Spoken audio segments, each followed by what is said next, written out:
was incredibly lucky that my first paying job in broadcasting was at the ABC Radio News Bureau in Chicago in 1968.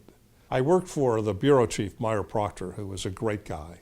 And he gave me a plum assignment. I got to be the spotter in the booth and got to see both the chaos out in the streets in Grant Park as well as in the convention itself. Don't push me, take your hands off of me unless you plan to arrest me. I think we've got a bunch of thugs here, Dan. I met Jim when we entered Boston University's Broadcast and Film graduate program in 1972. After we got our degrees, both of us managed to somehow weasel ourselves into full-time employment. Jim began writing and producing news and gradually added community affairs programs as well. He created a well-received documentary on Native American issues in New England and won an Emmy for an examination of Boston's 1970s financial crisis. This is just like I used to watch on television. The winner is Philip Alboni, executive producer. James Lutton, producer, Survival Boston, WCDB-TV.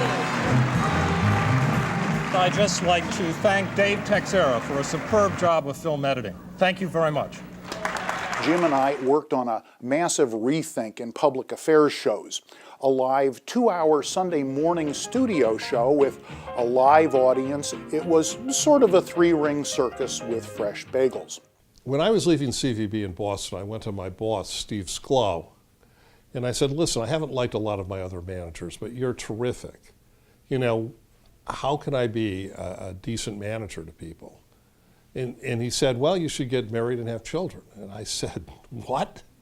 He said, well, until you can really learn to take pride in the accomplishment of other people, you'll never even be a decent manager, much less a good one. This is a famous but obscure saying from Steve Sklow to Jim Lutton that has to do with a crisis moment in which the producer dumped all on the associate producer, and this was what he said.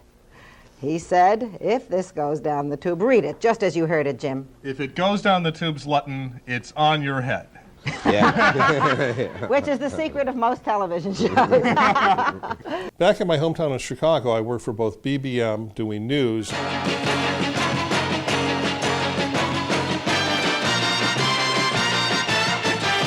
and at WLS revamping their public affairs and special units. But the best thing that happened to me was meeting the love of my life. Tonight we add a social page to our broadcast, a little inside news of our television family. After a considerable amount of expense and self-sacrifice, Barbara Benzies is getting married. A jubilant Barbara celebrated her triumph during a cake-cutting ceremony in the newsroom this afternoon. She will wed Jim Lutton this Friday. Mr. Lutton once produced the show, but has since gone on to the kind of job you can tell Mother about. From Chicago, I was promoted to executive producer of WABC in New York. We did the first New York Marathon, revamped the Good Morning New York program, and also worked on a documentary called Poisoned Water. Benzene, chloroform, trichloroethylene. These are some of the poisons found in the drinking water all around the metropolitan area. After several years in New York, I was approached by Post Newsweek about joining them as program manager of FSB in Hartford. From the Berkshires to the South, from wherever you live.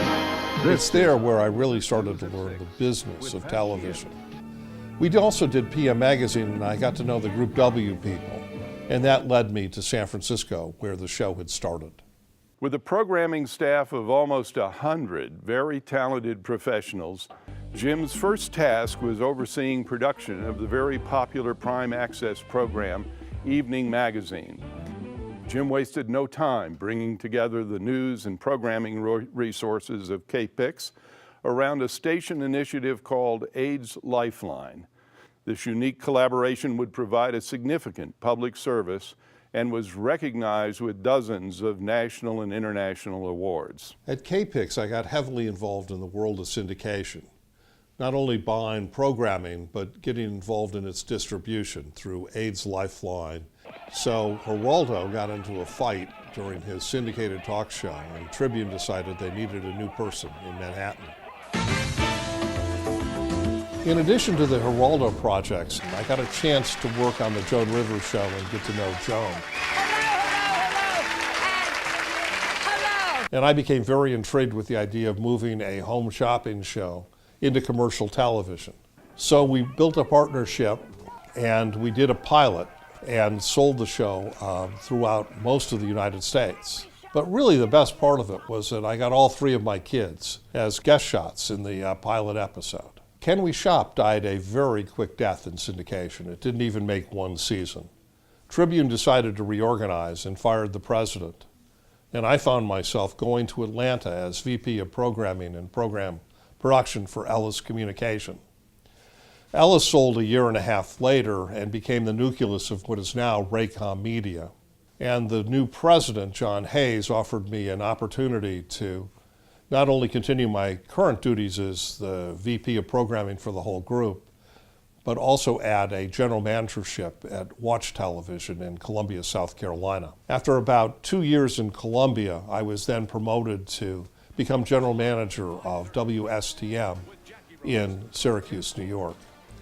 While I was at WSTM, we had the opportunity to pick up a low-power station and convert it into a UPN affiliate. 5 seconds, Jim. 3, 2, 1. 1. Here we go.